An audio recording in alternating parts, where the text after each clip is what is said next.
شمشاد انګار صاحب هغه چې کوم تاسو په انتخابي نښو باندې یو نظم لیکلی مزاحیه نو که دا راسره شریک کړئ. ښه جي هغه داسې نظم دی چې ساګیبه شان الیکشنو پته نه لګېده، وړۍ ګړۍ دا ټول وطنو پته نه لګېده،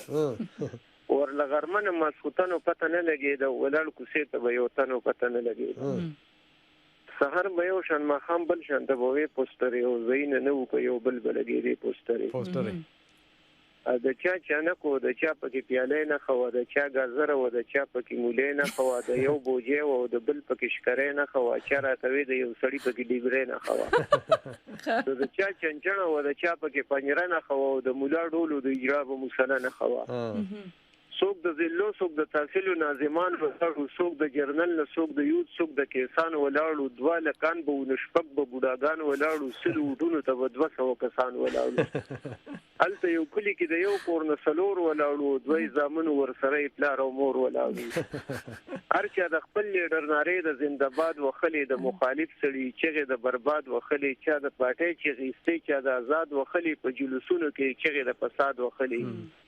کلی په کلی چم په چمې تنازع جوړه کړه او پر یو کوره را کوڅه کې فتنه جوړه کړه. دا الیکشن نه دی چې څوک پکې دوکه ونه کړي، چې ضمیر خرڅ نشي او لار پکې پیسه ونه کړي، چې د یو بل ګریوان ونه نیسي، لانجه ونه کړي. دا الیکشن خو به د سره بیا مزه ونه کړي، مزه خو دا کوي چې سر پکې په بل مات کړي او که د بل نه وي نو چې خامخا پې خپل مات کړي.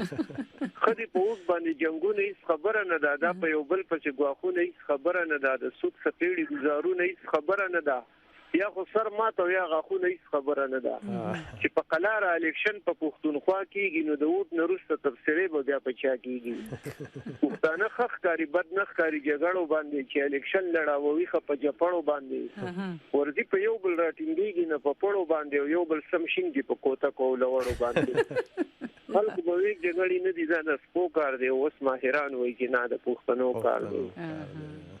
الیکشن نو خو چټي غولول دا خلک په امیدوارو باندې هسې تنګول دا خلک، په برش کابلا میخ پیشکش پلګ نه پوهېدل دا خلک، دم لاسه نښې وي خو هسې شرمول دا خلک.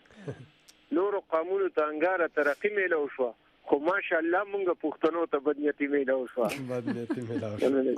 ډېره مننه شمشاد انګار صاحب